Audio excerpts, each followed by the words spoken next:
विद्यार्थियों, मैं अजीत सिंह स्वागत करता हूं आप सभी विद्यार्थियों का आपके YouTube चैनल अत्री जी क्लासेस में। ये है पार्ट 2 साइंस का इंट्रोडक्शन। कल हमने साइंस का इंट्रोडक्शन पार्ट फर्स्ट किया था और आज हम स्टार्ट करेंगे पार्ट 2। कल हमने बात की थी विज्ञान की प्रकृति के बारे में, नेचर ऑफ साइंस, और समाज पर विज्ञान का क्या प्रभाव पड़ता है। और आज हम स्टार्ट करेंगे अगले टॉपिक साइंस के इंट्रोडक्शन की, साइंस का हमारे जीवन में क्या महत्व है, यानी कि इम्पोर्टेंस ऑफ साइंस। चलिए तो स्टार्ट करते हैं। तो अगला टॉपिक है हमारा विज्ञान का महत्व। विज्ञान का महत्व यानी इम्पोर्टेंस ऑफ साइंस।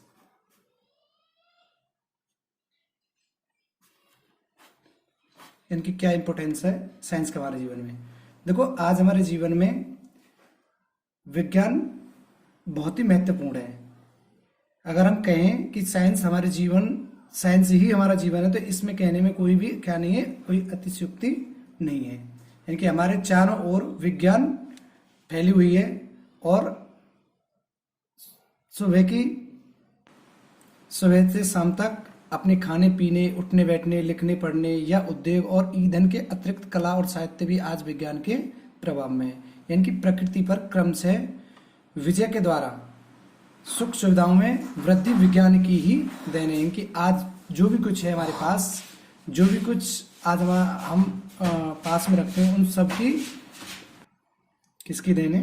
विज्ञान की। क्योंकि मानव जीवन में विज्ञान की महत्वता और आवश्यकता बहुत ही महत्वपूर्ण है। तो सबसे पहले हम बात करेंगे नंबर एक यानी कि विश्व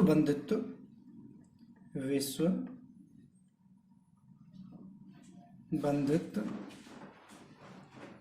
की भावना का विकास। यानी कि एक तरह से कहेंगे कि हमारे जो रिलेशंस हैं, यानी कि आपस में जो इमोशंस हैं और रिलेशंस हैं, वो किस प्रकार से बने हुए हैं, किस प्रकार से साइंस के द्वारा संभव हो सके। यानी किस प्रकार से आज हमसे हजारों किलोमीटर दूर बैठे हुए लोगों से हम अपना रिलेशन बना सकते हैं। देखो, साइंस ने इतने सारे आविष्कार किए, इतने सारे आविष्कार हुए जिन्होंने हमारे जीवन को इतना सरल बना दिया है, जैसे रेल, वायुयान, रेडियो, टेलीविजन, इंटरनेट, यहाँ तक कि बहुत सारे टेलीफोन्स, जिसके कारण आज दुनिया एक बहुत ही छोटी सी रूप में आके सिमट के रह गई है, जो एक बड़े बड़े परिवार के रूप में रह गई है। देखो, आपसी संपर्क एवं आदान प्रदान सुलभ होते जा रहे हैं सभी देशों में। सभी देशों की सभ्यता, रहन सहन एवं सोच विचारने की प्रक्रिया में बहुत परिवर्तन हुआ है। इस तरह विज्ञान के अंतर्राष्ट्रीय तथा विश्व बंधुत्व के विकास में महत्वपूर्ण भूमिका निभाई है। दूसरे नंबर पर बात करेंगे हम शक्ति के साधनों का विकास। यानी कि जो हमारी पावर है, उसमें विज्ञान ने क्या योगदान दिया है। यानी कि शक्तियों के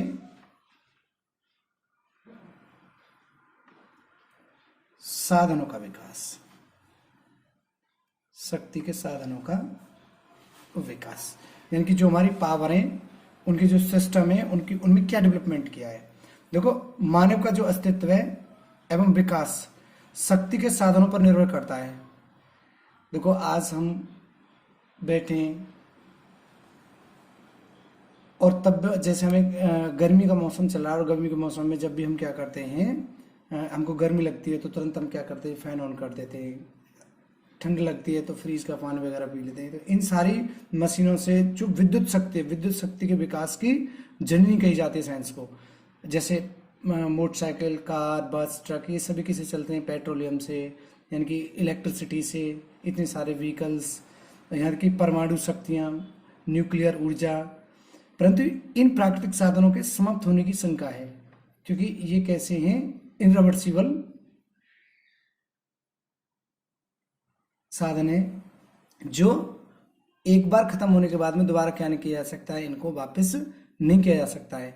तो साइंस क्या कर रही है, नए ऐसे साधन खोज रही है जो आने वाले भविष्य में अगर ये साधन खत्म हो जाते तब उनसे हम अपने कार्यों को संपन्न कर सकते हैं। जिस प्रकार साइंस आज वैकल्पिक स्रोतों और ऊर्जा उपयोग हो रहे हैं जो कि कभी खत्म नहीं हो पाएंगे, यानी कि विश्व में जो औद्योगिक धंधे चल रहे हैं, कारखाने चल रहे हैं, इन शक्तियों के साधनों को ही क्या कर रहे हैं, हम संचित करते जा रहे हैं। ये सब किसके द्वारा ही संभव हो सका है, साइंस के। क्योंकि आज से पहले लोग किससे आते थे, बैलगाड़ियों से आना जाना होता था, तार चिट्ठियों से बातें चीतें होती थी, बहुत टाइम, बहुत मतलब किसी भी कार्य को करने में बहुत लंबी प्रक्रिया होती थी। लेकिन आज वही कार्य क्या है, बहुत चंद सेकंडों में, चंद घंटों में क्या हो जाता है, लाखों मतलब हजारों वर्षों का काम आसानी से हो जाता है। अगला टॉपिक है हमारा तीसरा, अंतरिक्ष, यानी कि स्पेस में जो भी हमारे सैटेलाइट्स हैं, इन स्पेस में जो भी हमारे मतलब जितने भी ग्रह, उपग्रह यानी कि प्लैनेट और हमारे स्टार्स, मून, इन सभी के बारे में जो जानकारी आज संभव हो सकी है वो किसके द्वारा संभव हो सकी है, साइंस के द्वारा। यानी कि जो स्पेस के बारे में हमें जो ज्ञान दिया है साइंस ने, वो क्या कैसे दिया है, किसके द्वारा संभव हो सका है, साइंस के द्वारा ही। जैसे देखो, अंतरिक्ष के क्षेत्र में विज्ञान ने मानव को क्या क्या है, अंतरिक्ष में सौर मंडल की जानकारी दी है। यानी कि हमारे जो जितना भी सोलर सिस्टम है, जिसमें हमारे कितने ग्रह हैं, कौन सा ग्रह कितनी टाइम में परिक्रमा लगाता है, कौन किसकी परिक्रमा लगाता है, कौन किसका उपग्रह है, यानी कि कौन किसका सैटेलाइट है, और हमारे सौर मंडल में यानी कि हमारे सोलर सिस्टम में कितने प्लैनेट हैं, कितने मतलब स्टार्स हैं, कितने ऐसे स्टार्स हैं जो सन से बड़े हैं, कुछ ऐसे स्टार्स हैं जो सन से काफ़ी छोटे हैं, और हमारी गैलेक्सी कैसी है, हमारी गैलेक्सी में सूर्य की क्या प्लेस है, इन सभी के बारे में कौन जानकारी किसने जानकारी दी है आज हमें, किसके द्वारा संभव हो सके, साइंस के द्वारा। देखो, चंद्रमा पर कभी इंसान ने कल्पना नहीं की होगी कि हम चंद्रमा पर ही पहुंच सकते हैं, या चंद्रमा पर हम कदम रख सकते हैं, जो कि चंद्रमा हमारी पृथ्वी से लाखों किलोमीटर दूर है। देखो, चंद्रमा पर मानव का पहुंचना इस युग की सबसे बड़ी चमत्कारिक घटना है, क्योंकि इस ज्ञान का तत्कालिक लाभ भले ही हमें पता नहीं है, परंतु इन संबंधों की महत्वपूर्ण भूमिका है। देखो, कृत्रिम उपग्रहों द्वारा मौसम की जानकारी लेना, भूकंप, सुनामी, इन सभी की चंद मिनटों में जानकारी लोगों तक पहुंच जाना, तो ये एक उचित साधन किसने खोजे हैं, साइंस ने। देखो, आज हम इंटरनेट के माध्यम से क्या कर पाते हैं, एक दूसरे से बातचीत कर पाते हैं। सैटेलाइट्स हैं जो स्पेस में क्या है अवस्थित हैं, जो क्या करते हैं, एक स्थान से मैसेज को लेकर दूसरे स्थान तक पहुंचाते हैं। आगे हम तीसरे हमारा टॉपिक नंबर 4 होगा, और इसमें हम बात करेंगे चिकित्सा के क्षेत्र में क्या प्रगति हुई है। देखो, चिकित्सा हमने उसने मतलब साइंस ने क्या मतलब जो हमारी उन्नति की है, वो क्या उन्नति की है चिकित्सा के क्षेत्र में।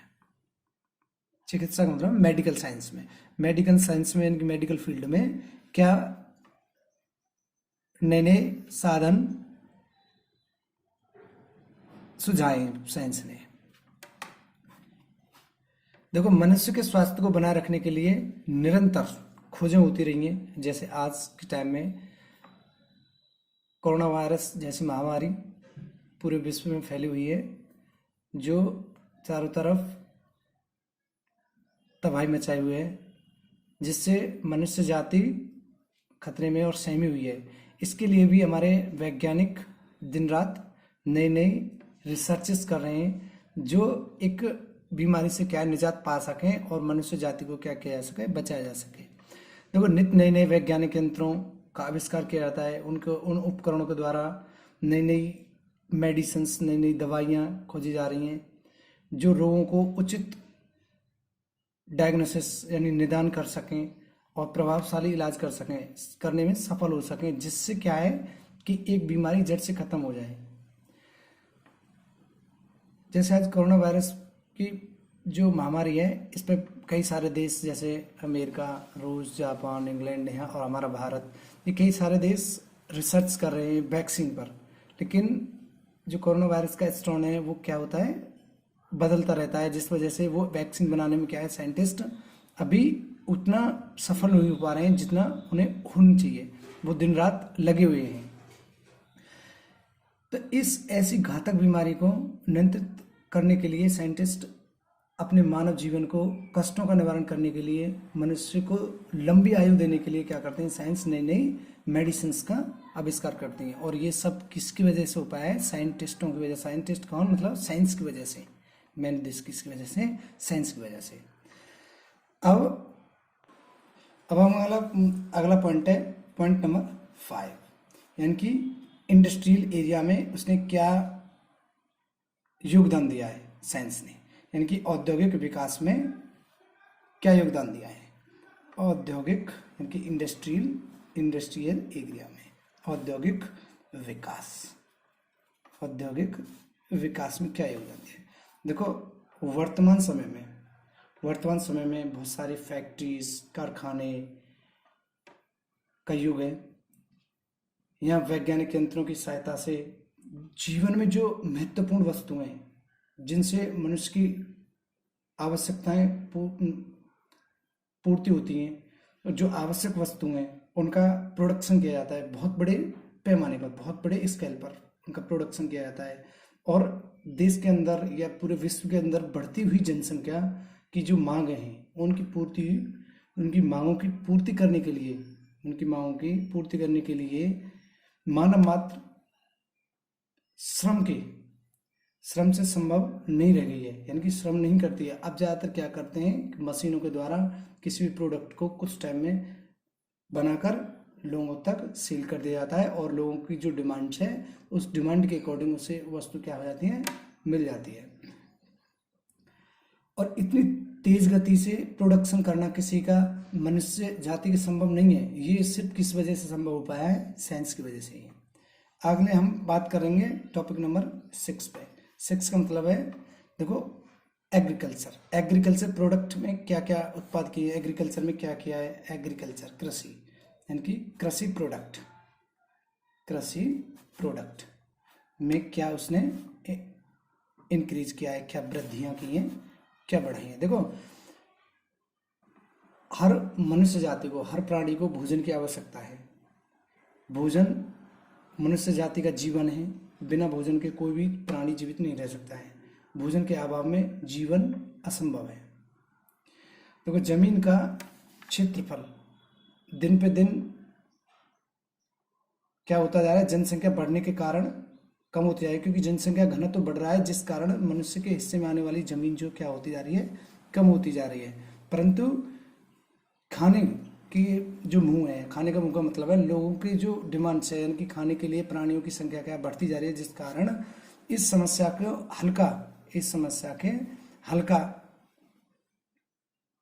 निवारण करने के लिए बहुत सारी वृद्धि की जा रही है। देखो पहले क्या होता था, पहले ज़माने में जितनी भी मतलब फसलें की जाती थी, उनकी जो पैदावार थी वो बहुत कम थी। पैदावार थी कैसी थी, बहुत कम थी। लेकिन आज साइंस के द्वारा क्या हो पाया है कि जहाँ 10 बीघे में, 10 बीघे का मतलब है कि एक एरिया ले लेते हैं, एक एरिया में जहाँ पे पहले 1 मन या 2 क्विंटल या 3 क्विंटल अनाज उत्पादन करता था, और आज उसी जगह में, आज उसी एरिया में 10 से 12 क्विंटल अनाज क्या किया जा सकता है, उगाया जा सकता है, जिससे बहुत सारे लोगों का पेट भर सकता है, और यानी कि उनको भोजन की आवश्यकता हो सकती है, भोजन को प्रदान किया जा सकता है।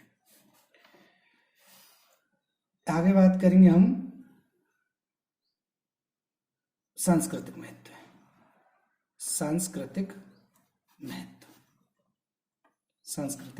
महत्व यानी कि देखो आधुनिक विज्ञान का मतलब मॉडर्न साइंस का मतलब आज के युग में जो साइंस यूज की जा रही है, आज के युग में जो भी हम कुछ यूज कर रहे हैं, आज के युग में हमारे जीवन दर्शन को प्रभावित करने के लिए नवीन दिशा प्रदान की है साइंस ने।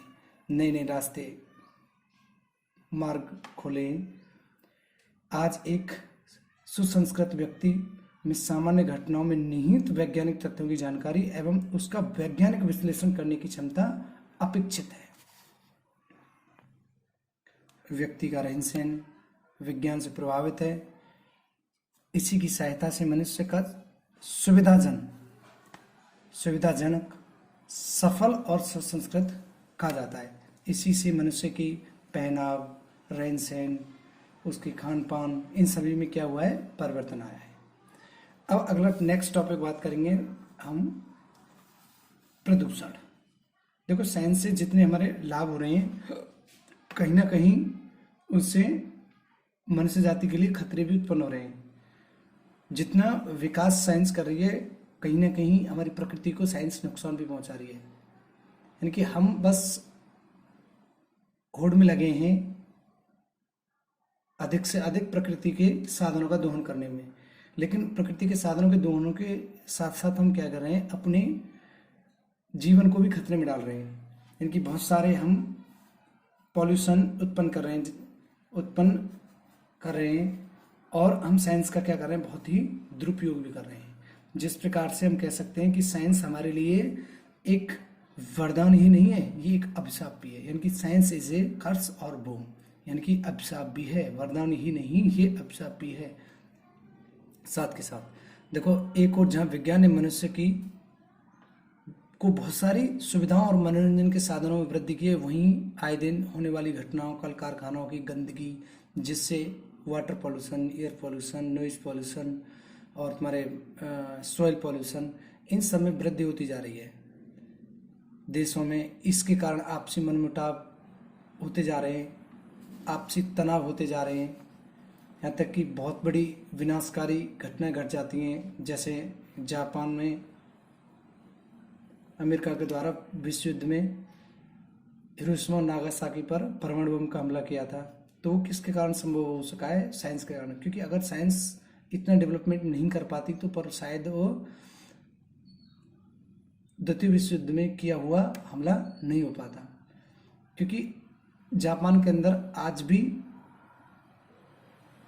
उस परमाणु बम का असर है, क्योंकि वहाँ के बच्चे आज भी क्या होते हैं, अपंग पैदा होते हैं। और देखो यहाँ तक कि हम जापान क्या, अपने इंडिया, अमेरिका, जापान, इन सभी देशों में क्या होता है कि जितने लोग अपनी होड़ में लगे हुए हैं साइंस के द्वारा, जितने प्रकृति के साधनों का दोहन कर रहे हैं, उतना ही क्या कर रहे हैं, हम उनका नुकसान कर रहे हैं। मतलब भयंकर विनाशकारी अस्त्र शस्त्रों का निर्माण कर चुके हैं। इन संसाधनों के द्वारा, इन अस्त्रों के द्वारा पल भर में संपूर्ण मानव जाति का क्या हो सकता है, नष्ट हो सकती है, नरसंहार हो सकता है। इस तरह विज्ञान ने जहां भौतिक सुख समृद्धि दी है, वहीं विश्व को विनाश के कगार पर भी ला खड़ा है। तो इसलिए हमें क्या करना है, साइंस को अपने एक उचित और सही मार्ग के लिए ही यूज करना चाहिए, न कि किसी की प्रकृति के विनाश करने में या किसी मनुष्य जाति को खतरे में डालने के लिए कोई ऐसा यंत्र शस्त्र बनाने में नहीं यूज करना चाहिए। उस यंत्र शस्त्र का यूज नहीं करना चाहिए जिससे क्या है, मनुष्य जाति या किसी भी जाति या किसी भी प्राणी पर क्या हो, संकट में आए। अब अगला टॉपिक है हमारा, नेक्स्ट बात करेंगे हम विज्ञान को क्यों पढ़ाया जाता है, को क्यों पढ़ाया जाता है, पढ़ाया जाता है, या हम बोल सकते हैं कि विज्ञान का पाठ्यक्रम में स्थान क्या है, मतलब क्यों रखा गया है साइंस को। यानी कि हम बोल सकते हैं इनकी place of science in curriculum,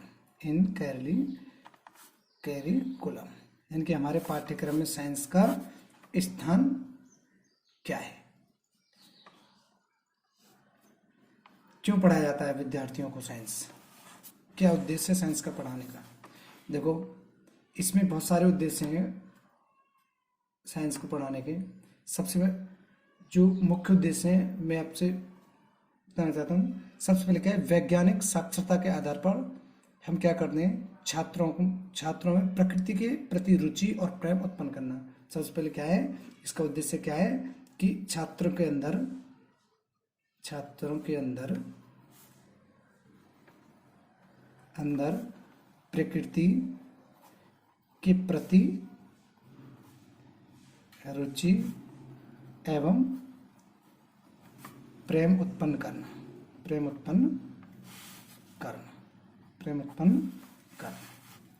दूसरा उद्देश्य है हमारा छात्रों में वैज्ञानिक अभिरुचि, यानी कि स्टूडेंट के अंदर स्पेसिफिक हॉबीज का निर्माण करना, छात्रों के अंदर साइंटिफिक हॉबीज का निर्माण करना, साइंटिफिक हॉबीज का निर्माण करना। तीसरा उद्देश्य है हमारा विज्ञान की उपयोगिताओं से छात्र को अवगत करना, विज्ञान की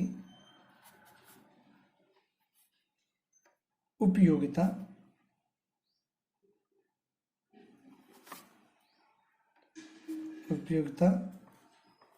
से छात्रों को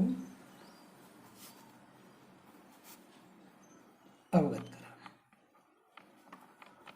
कराना, यानी कि विज्ञान की, यानी कि साइंस की जो यूज है वो छात्र को क्या करना, उससे इंटरेक्ट कराना, उससे उसके क्या कराना, परिचित कराना। नेक्स्ट उद्देश्य हमारा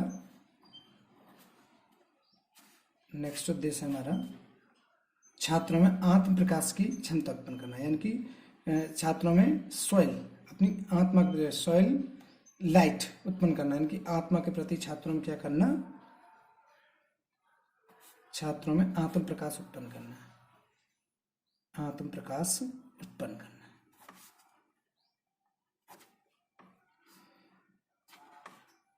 नेक्स्ट उद्देश्य हमारा छात्रों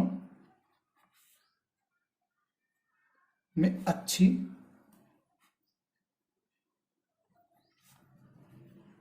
आदतों का विकास करना, छात्रों में अच्छी आदतों का विकास करना। अगला उद्देश्य हमारा 6 नंबर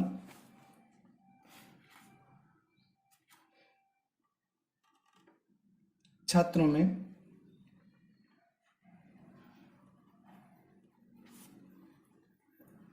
में वैज्ञानिक ज्ञान एवं इसको जानने की विधियों को छात्र एवं समाज प्रयोग में लाए, यानी कि किस प्रकार साइंस का यूज करें, किस प्रकार अपने जीवन को सफल बनाएं। तो अब यहां से अगले टॉपिक पे बात करेंगे हम अगली वीडियो में। आज के सेशन हम यहीं समाप्त करते हैं, और वीडियो कैसी लगी सभी विद्यार्थी कमेंट करके बताएं,